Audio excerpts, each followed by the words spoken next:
Tonight, we're coming on the air with a major break in the case of 4 college students who were brutally murdered in Idaho. A man arrested across the country in Pennsylvania in connection to their deaths, charged with 4 counts of first-degree murder. The new details we've learned from police just a few minutes ago, coming up. And we're in the final stretch, of course, of 2022, and in Times Square, New Year's Eve festivities are going to look a little different, with no more pandemic restrictions. But it's just as a new variant seems to be on the rise, how New York City is getting ready. Plus, after a lot of back and forth, former President Trump's tax returns are out in the open, and it's showing he paid relatively little. We'll unpack everything you need to know.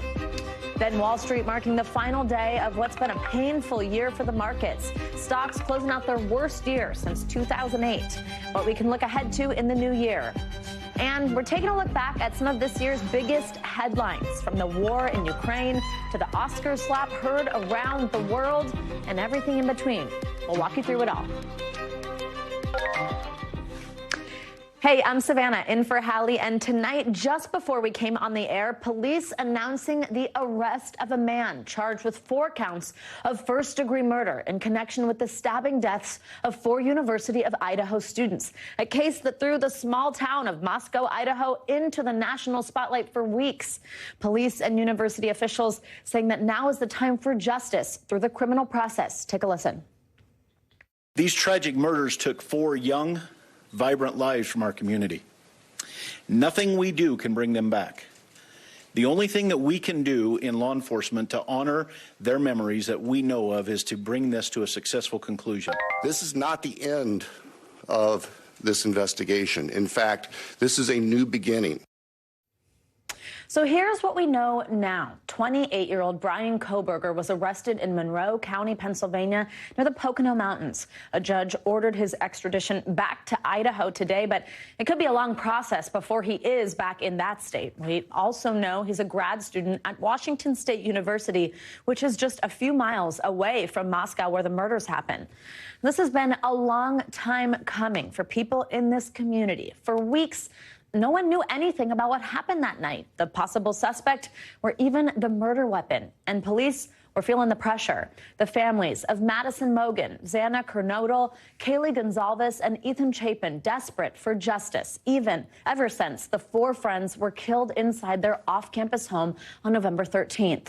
For Kara Northington, the mother of Xana Kernodle, this news has lifted a, quote, huge weight off her shoulders. And a lawyer for Kaylee Gonzalez's family says they're relieved that someone is in custody.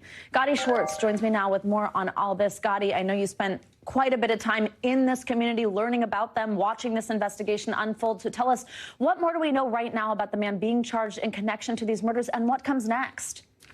Oh, well, Savannah, we've been doing a deep dive into his background, and here's something pretty disturbing. You just talked about his possibility that he's a graduate student. Well, it looks like Brian Kohberger was actually a PhD student studying criminology, and he had been researching the mind and the motivation of criminals. Now, a couple really important things of note geographically. We know he was a student at Washington State University at Pullman, which is about 15 minutes away from Moscow, 15 minutes away from that horrific murder scene. We know he studied in Pennsylvania before that. That's where he's got his master's, and that's where he was found at a home in the Poconos, and that's where he was arrested by a special team at around 1 this morning. But at this point, we still don't know of a motive, and we still don't know if he had any direct connection to any of the victims. Police are still keeping a very tight lid on those details, saying that they may unseal some of those details when he is extradited back to Idaho. Savannah? Gotti, we did learn that police found what could be a key piece of evidence at this man's home, something that we heard about. It sent the internet into a frenzy, a white Hyundai Elantra that police had been looking for in Moscow, right? Tell us what we know about that car. Yeah, so we know that car was found there. That was really the big break in the case that we saw a couple of weeks ago when they started asking anyone with information about a white Hyundai Elantra to contact them. We saw some Hyundai Elantras pop up all around the country, and police come forward and say, this one does not have anything to do with what happened in Moscow. That one doesn't have anything to do with in Moscow. And now we are told that there was a white Hyundai Elantra that was found in the Poconos at the home where this suspect was taken into custody. But 20,000 tips is what police have received so far. And to be honest, they've dealt with quite a few missteps when it came to communicating with the public.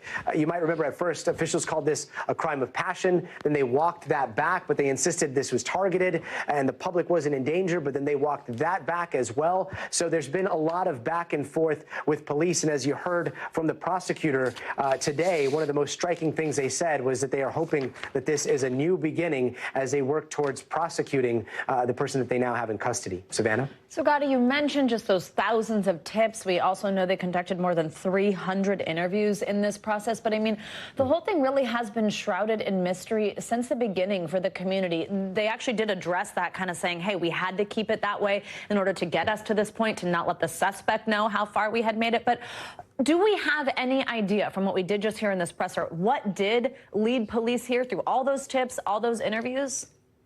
No, we don't. Not from police. But what we can tell you from covering this case is we can kind of read between the lines. So there's a lot of things that we're still working to confirm. But one of the most important questions that I think was asked at that press conference by our Dana Griffith was about the CODIS system and the CODIS database, which is a DNA database that law enforcement often uses to solve these types of crimes, or at least cross-reference DNA that might have been found on scene. We know for a fact that there were at least 100 or so pieces of evidence that were seized from that scene. But when police are asked about DNA evidence, they said that this is part of the investigation and they're not going to comment on that. So the big question is whether or not DNA uploaded to CODIS made a match, or DNA uploaded to possibly another database made a match. And so we don't know exactly how investigators went from Moscow and connected this all the way to Pennsylvania. We do know that that Elantra was found, but it's one of those things that we will start to see in the coming weeks as some of these court documents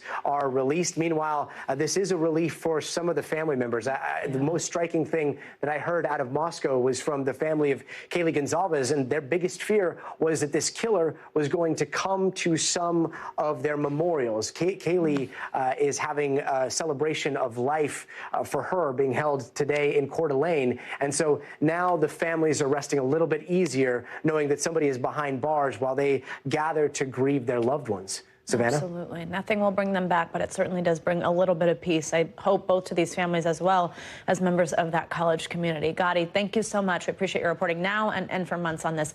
Danny Zavalos now joins me. Danny, now we heard this prosecutor here say that this extradition process could take a while. Obviously, everyone's wondering what is next? When will this person be in Idaho? When will we learn more? Walk us through why it takes so long and what exactly happens next. Yeah, I actually am a Pennsylvania lawyer where the suspect was arrested. I'm actually here in Monroe County where the suspect is being held and where he had his initial appearance in front of a magisterial district judge. But Pennsylvania, like many, if not all states, has an extradition process if it involves other states within the United States. The easiest way to get somebody back to a requesting state is if the defendant waives extradition. If the defendant chooses not to and decides to fight, then that extradition process can take a while. It can involve a governor's request from Idaho that is transmitted to the governor of Pennsylvania. That can take anywhere from 30 days to 60 days. And the defendant can drag this out, not indefinitely, but a significant period of time, certainly more than if the defendant simply waives extradition and returns to Idaho. But then even then, transportation is not overnight. This is usually a puddle hopping process. Danny, I wonder, in your expertise, what stood out to you here? You know, there were certain things that were revealed about the weapon. We know that they found this car. We had what Gotti just mentioned regarding this DNA system. What to you, when you were listening, were you surprised to hear, but also maybe to not hear? Just a thought. When at the press conference, police said, hey, we don't have the knife, we don't have a murder weapon, they were disclosing a fact to the public. But when they were asked about whether or not there was a hit on CODIS, and that's the combined DNA index, that ideally is a nationwide index of DNA that is left at crime scenes or otherwise finds its way into the database. It's not perfect, but it is substantial. When they were asked that question, law enforcement begged off. They didn't want to answer that, and they said that's part of our investigation. investigation. Now, maybe they didn't get a hit on CODIS, but if they did, it could possibly, and I stress possibly, mean that this DNA was in the system from possibly some other crime scene or for some other reason that we just don't know yet. And of course, we don't know if they even got a hit on CODIS, but I did think it was interesting that they were willing to share that they can't find the knife, but were tight-fisted or tight-lipped about whether or not there was a CODIS hit. Absolutely. Danny Ceballos on something we have been talking about for so long now. We'll continue to do so. Thank you for continuing to walk us through it, Danny. Now let's switch gears here. In New York City, you've got Mayor Eric Adams saying safety is his #1 priority as people ring in the new year in Times Square tomorrow night. And the city's police commissioner saying there will be no shortage of security measures in place. You will see thousands of uniformed police officers out there on post. There will also be much that the public does not see intentionally. It is an elaborate, layered approach. Now, a lot of today was spent putting the final touches on everything. Right now, what you're watching, that's a test run of the ball drop, a little early preview for anyone in Times Square today. And things will be looking a little different this year than in the past 2 years, because you've got something like 1 million people expected to line the streets of Times Square. But it's going to be the first time since the pandemic started that there are no virus-related requirements. Let's walk it back. New Year's Eve in 2020, only a handful of people that included frontline workers were allowed into Times Square. And then last year, 2021, it was only open to the fully vaccinated. Kathy Park joins me now, of course, from Times Square, where she's been hanging out all day. Hi, Kathy. So we heard officials talk about those security measures earlier. We just played a little bit of that. So if anybody is planning to head out there tomorrow night, what do they need to know to stay safe? Hey there, Savannah. Happy New Year to you. So you said it right there, full capacity come tomorrow night right here in Times Square. We're expecting roughly 1 million revelers, and obviously because of these crowds, security measures are already in place. You might actually see some of the metal barricades surrounding me, but that is just one of several things that they are doing to make sure that people are celebrating safely. You mentioned those officers. They will be all over Times Square in uniform and also in plain clothes. And there will be heavy screening as well for those folks who are heading into the area. You do want to pack lightly. We're told no large bags, no backpacks, and unfortunately no umbrellas are allowed. We know that rain is in the forecast. However, the good news is the forecast is expected to be pretty mild, kind of like a repeat of what we're experiencing right now, which is a little unusual this time of year here in New York, Savannah. Absolutely. And as I mentioned, this year is going to feel different, not just because it's back to full capacity, but just a lot of differences in rules and requirements. Tell us about that. Yeah, you are absolutely right. You mentioned back in 2020, things looked very different. I mean, the streets of New York City, even in Times Square, it was practically empty, and only a select few frontline workers were allowed to take in the celebrations. And the year after that, in 2021, you had to have a proof of vaccination. So COVID restrictions are lifted. A lot of folks we spoke with are looking forward to getting back to normal. And, you know, we have people from all across the country, all around the world. They want to check this moment off because it's a bucket list item. Being in Times Square, yeah, you're going to be on your feet for quite some time. You probably won't have access to a bathroom for several hours as well, but it's all for the experience, and they're all looking forward to kind of resetting for 2023. Absolutely. Kathy Park, thank you so much. Happy New Year to you as well. Have fun and stay warm out there. And Angie Lassman joins me now, speaking of warm, for a holiday forecast. Angie, hi, good to see you. So what are we expecting for the new year? Kathy put it simply, warm and a little wet. Those are some things you're going to have to note if you're headed out, not just only to Times Square, but a lot of places. But let's get you that Times Square forecast. Mild showers. Pack the poncho. You'll want it mid-50s. These temperatures are way above normal for where they should be for this time of year, but we'll take it. And it's not just New York. It's most of the eastern half of the country. Basically, anywhere east of the Rockies is running way warm. Places like Kansas City will hit 57 degrees to go into the new year. 62 on Saturday in Nashville and ending up at 66 for Sunday. So you get the picture. It's warm for New Year's Eve and New Year's Day. But unfortunately, we're also going to see some wet weather. On the East Coast, we'll have a couple rounds of some of these showers working in. That's Saturday at 8 p.m. Likely by the time the ball drops, we could maybe see some drier skies. But leading up to that, for all those folks that are out and about waiting, they're going to likely run into some of that rainy weather. And that luckily gets out of the picture by the time Sunday rolls around. So it'll be quite nice unless you're in parts of northern Maine, and even by Sunday afternoon, it'll be nice there too. On the West Coast, you are not dry. You are the opposite of that. We're going to see rounds of rain. Numerous storms have been working in over the past couple of days. That's going to continue into the weekend. And there is a concern for flood. We'll watch for the flash flooding. We don't have any reports of that just yet, but anywhere from 3 to 5 inches, especially in northern parts of California. We also have good news for the ski resorts, where we'll see some added snowfall too. So a little good news, a little bad news, Savannah. Yeah, Angie, I see what you did there with that graphic, raining in the new year. Instead of rain, I got it. All right, Angie, thanks so much. Happy New Year.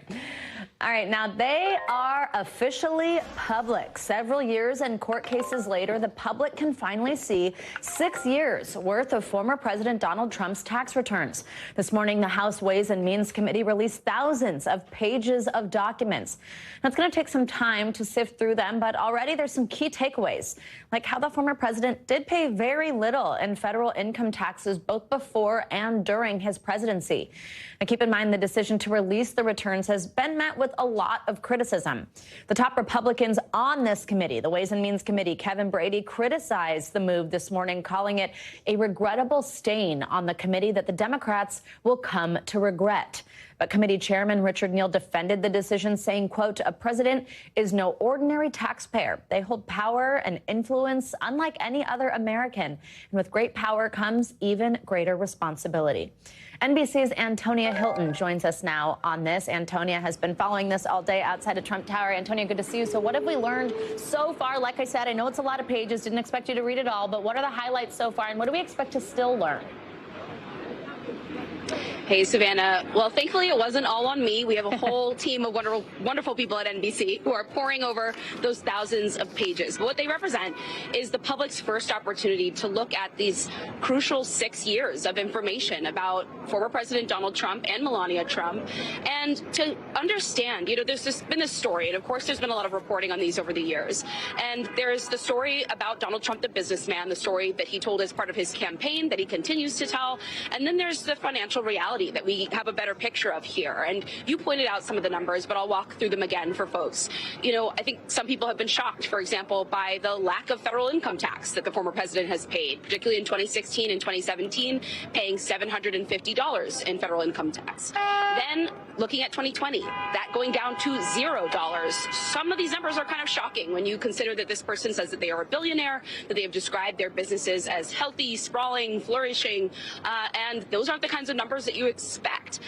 We're looking at the different ways in which he took advantage of our tax codes, the different tax breaks and mechanisms available to, real estate developers, to incredibly wealthy individuals in the United States. And I think we're going to see people, as they continue to go through these documents, look very closely at things like his charitable donations. To what extent did he donate to charity? How can those things be confirmed? Was he really donating his presidential salary? It looks like in 2020, for example, he did not actually donate his presidential salary. And so people are going to be looking closely at his relationships with different entities, domestic and foreign, and the sort of charity connections that he has claimed at times to have. Savannah. And Antonia, what are we hearing so far from Trump himself? How is Mr. Trump responding? He was ready to respond this morning, the moment that these documents came out. Pretty quickly, he not only sent out a video to supporters, but he also sent a statement to NBC News. And, first I want to describe here, the message sort of has two parts. On one hand, he's describing this really as a violation. Republicans have been arguing that this has been a violation of privacy, a breach of privacy, that it sets a bad precedent.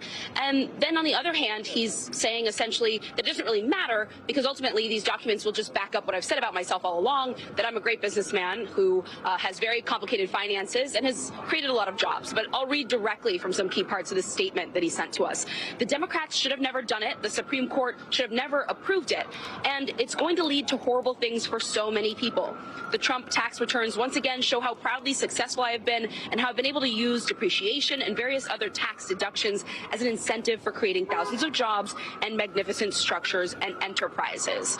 So you can kind of see what I'm saying there about there being some conflicting elements of this here. But he also said in the video that he released to supporters earlier today that, with Republicans set to take over the House, that he hopes now that those Republican lawmakers are going to turn this microscope over to Biden and to his family. So this story, this conflict is likely to continue now, Savannah. Absolutely. Antonia Hilton covering it all for us. Thank you so much.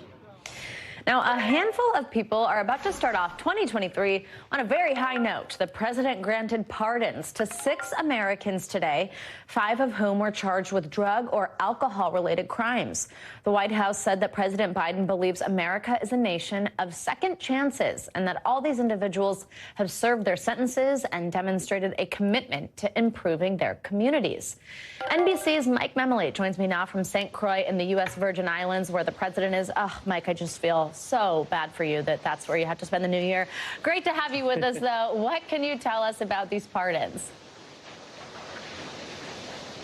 Well, Savannah, in a system of our government which is all about checks and balances, a president's pardon power is absolute, right? He doesn't need any other input here beyond his own discretion. Alexander Hamilton, our founding father, who famously came from here in St. Croix, described it as the benign prerogative. And so it's always interesting to see how presidents choose to exercise their pardon power. And as we look at the 6 individuals who won this pardon power today, it is interesting to see the way President Biden operated here. 5 of the 6, as you mentioned, were relatively minor drug or alcohol cases. They were all largely individuals who have served their time decades ago, in fact, but have gone on to really fulfilling careers in which they gave back to the community. One case was particularly interesting to me. It was Beverly Ann Ibn Tamas. She's 80 years old now, but at the age of 33, she was convicted on the charge of second-degree murder. She had shot and killed her husband. Now, in the course of her trial, her defense team had attempted to introduce expert testimony for what we now know as battered women's syndrome. It was rejected at the time, but on the case, she appealed her case. It was ultimately admitted, and this ultimately was one of the first examples of this battered women's syndrome being allowed into a judicial proceeding, a real precedent-setting moment. And so as we look at President Biden's career, one of his landmark accomplishments that he often touts is the Violence Against Women Act. So in awarding this pardon to Ms. Ibn Tamas, Biden is also highlighting something of his own career that he was very proud of. Savannah. Yeah, Biden's very... Mike, speaking of Biden's career, how does this fit into other pardons that the president granted this year? Well, it's been a very busy year on the White House beat, and so much so that you forget some of the other major highlights of the year. One of them was a big news event at the time, was when President Biden announced that he was pardoning all federal marijuana simple possession charges. This was going to be applied to up to 6,500 individuals, and this pardon, broad pardon, came in the context of him also taking initial steps towards potentially even decriminalizing marijuana as a federal offense. And so there's, as Biden often says, hope in history rhyme. One of the parts of his career which was subject to a lot of criticism, of course, was the 1994, as he called it at the time, Biden crime bill, which imposed very strict drug sentencing requirements. And so as Biden looks now at some of these individual cases here, which are minor drug offenses, he's also drawing attention to what was a bigger element this year, that broad pardon for simple possession of marijuana, which was a major Democratic priority. Senator Chuck Schumer, the majority leader, had been repeatedly pressing Biden to take that action. It was something he had promised to do in his campaign, and ultimately President Biden fulfilled that promise. An interesting note as we mark a very tumultuous and productive year from the perspective of the White House in 2022, Savannah. Absolutely. Mike Memoli, ending the year on a gorgeous sunset there. Thank you so much for joining us. See you in the new year. And coming up, new concerns for the new year. What we're learning about a COVID variant that the CDC says is already responsible for 40% of new infections. Plus, why officials are warning diabetes rates could soon skyrocket among kids. Stay with us.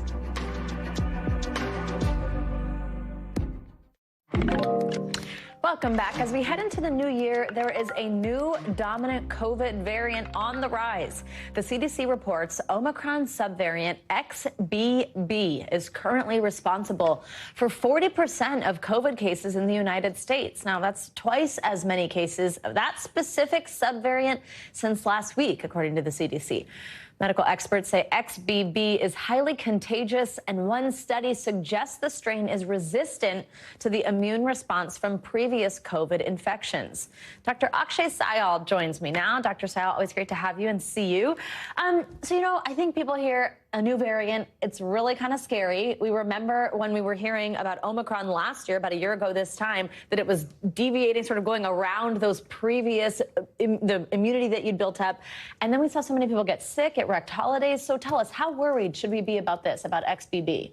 Yeah, good evening, Savannah. That's really the worry, is that will this variant, which is, by the way, part of the Omicron family. So for the last year or so, every variant we've had, BA2, BA4, BA5, and now XBB, are all part of this Omicron family. And, you know, the concern with this one specifically with XBB.1.5, which, you know, the names are getting a little ridiculous, but you said it, not me, but I agree. You're a doctor, so you can.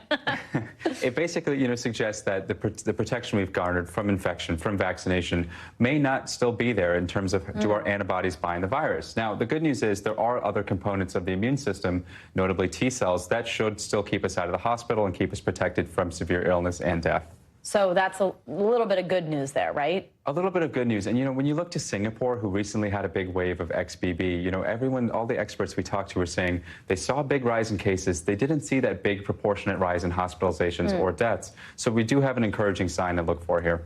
Also, I know there's some new flu data out. There's been a big concern about that sort of happening at the same time as COVID and the same time as RSV. How are flu numbers looking right now? Yeah, the triple-demic, as we've been calling it, you know, for the last few weeks. There's some good news and bad news with the flu data. You know, the bad news first is that it's still very active. There's still a lot of flu. We are seeing a lot of flu, you know, higher levels compared to this time last year. The good news is it does seem to be on the decline in most areas of the country nationwide. You know, to caution that, we are starting to see a little bit of rise of COVID right now as well. So even though we may be out of the gates with flu in terms of it going to decrease a little bit, COVID, it unfortunately does look like it's coming back. All right, well, we'll have you to walk us through it all. Dr. Akshay Syal, thank you so much, and Happy New Year. All right, now let's get you over to the 5 things. Let's start with number 1. After a week of massive disruptions, Southwest Airlines appears to have returned to mostly normal service. The latest data from FlightAware shows canceled or delayed flights are now just in the hundreds, and that's a big change from the chaos of last week when that number was in the thousands. Number 2, divisive internet personality Andrew Tate and his brother were taken into custody this morning in Romania after being arrested on suspicion of human trafficking, rape, and organized crime. A lawyer for the brothers confirmed they had been detained, but declined to comment further. Number 3, a new report shows diabetes is expected to surge in the U.S. over the next few decades. According to researchers, the prevalence of type 1 in people under 20 could increase by 65%. For type 2, nearly 700% by 2060. And so what's a possible factor here? Well, childhood obesity rates. And number 4, college football playoff semifinals start tomorrow. Michigan is facing Texas Christian University, while Ohio State takes on the reigning champion, the Georgia Bulldogs. It'll be the first time in college football playoff history that 2 Big Ten teams had made it this far in the same year. The championship game will be January 9th. And number 5, the Mega Millions lottery jackpot just keeps rising. Ahead of tonight's drawing, the new top prize is worth $685 million. Now, sorry to let you know that chances of winning are pretty slim. Just 1 in about 302 million. But you know what? Somebody's got to win it. Why not you? Why not me? I'll be going to the bodega after to buy a ticket. All right, when we come back, the stock market had a pretty rough 2022. We're talking historically bad. What to expect in the year ahead after the break.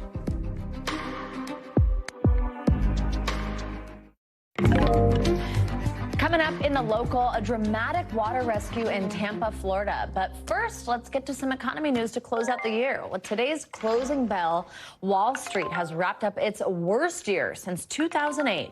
The Dow closing down just 73 points today, though, after recovering ground in the final hour of trading this year. Now, the Dow, NASDAQ, and S&P all finishing down for 2022 thanks to a volatile bear market, inflation, and those aggressive rate hikes from the Federal Reserve.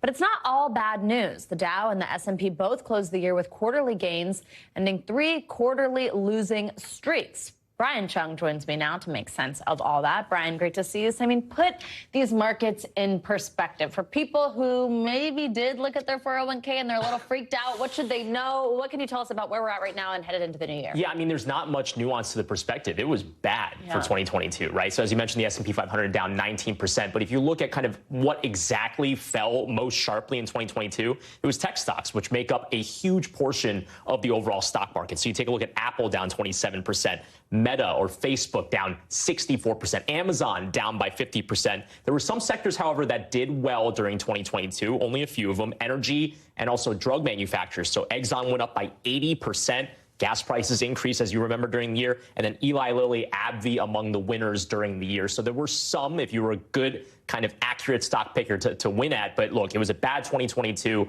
A lot of that is because of just the concerns about a recession. The Federal Reserve was raising interest rates. And what's really interesting is that usually towards the end of the year, we get something called a Santa Claus rally. Investors usually on thin volume tend to make the market go up. Didn't happen this year. I don't know if that's because we were all maybe bad this year. We got coal. But perhaps, you know, either way, it underscores just how dramatically doesn't bad. get that bump. No, it doesn't. No, it doesn't. So what are experts saying as we look ahead to next year? What can we expect? Yeah, well, for what it's worth, if you take a look at the other times in history where we've had a stock market this bad for the year, again, this is the worst since 2008, not a year you want to compare it to, but over the last 6 worst years in the S&P 500, we actually saw a bounce back in about 4 of them. So after 2008, the S&P 500 actually rose by about 25%. So that could bear well if the history ends up becoming the case for what we're seeing right now. Now, there's a number of other factors that are different between now and 2008, largely the concern over whether or not we will fall into a recession. Inflation is high. It's coming down, but could it remain high through 2023? And might joblessness also increase? If that is the case, maybe that doesn't bode well for the stock market in the next year either. So it's a very murky crystal ball that we have for next year. But again, it's not always the case that a bad year is followed up by another bad year. Yeah, absolutely. Brian, just because we're, you know, closing out the year here, about to head into New Year's Eve weekend, and when I see you next, it'll be 2023. If we think about this last year, I mean, think about how many wild economic headlines there were and how much up and down we saw. You joined us, our team at NBC News, in the middle of all this. I did, yeah.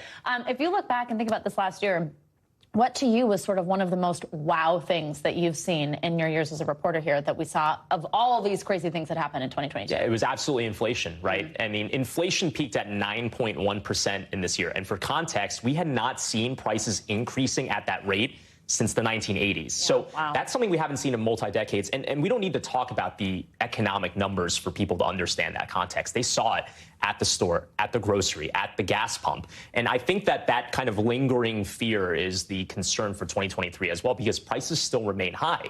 When people go out and they buy eggs to bake goods during the holidays, they're feeling that pinch. And if you're paying more for food, you're paying more to put gas in your tank, that's going to crowd out the ability to do other things, to just live your life. So for 2023, whether or not that alleviates, because we've seen positive signs that inflation figure is going down, but it's not back at a level that's comfortable for Americans. That's going to be a big story for next year. All right, Brian Chung, and we'll have you to walk us through it all. Thank you so much, and Happy New Year. You Good too. to see you. NBC covers hundreds of stories each day because you, of course, couldn't possibly read, watch, or listen to them all. Our bureau teams had done it for you. And this is what they tell us is going down in their regions in a segment we call The Local.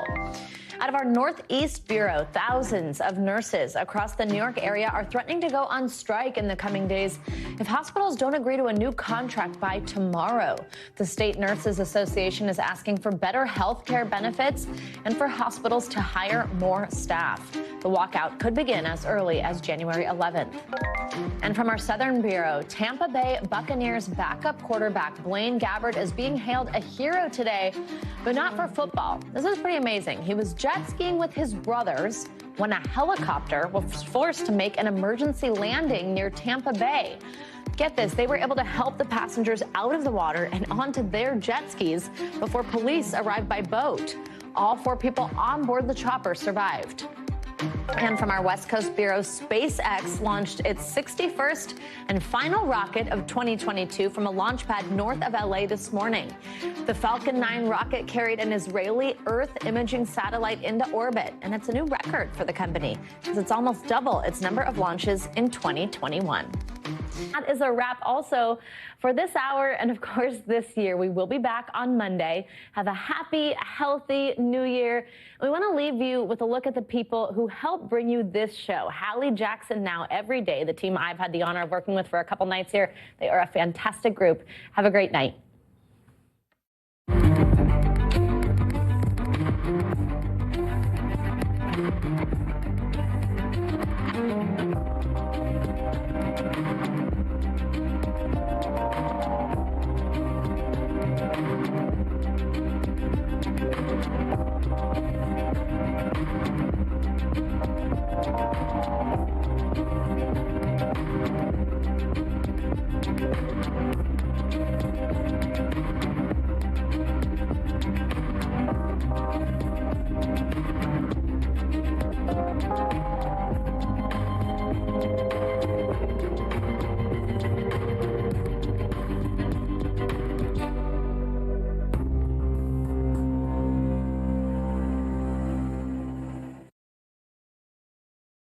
Thanks for watching our YouTube channel. Follow today's top stories and breaking news by downloading the NBC News app.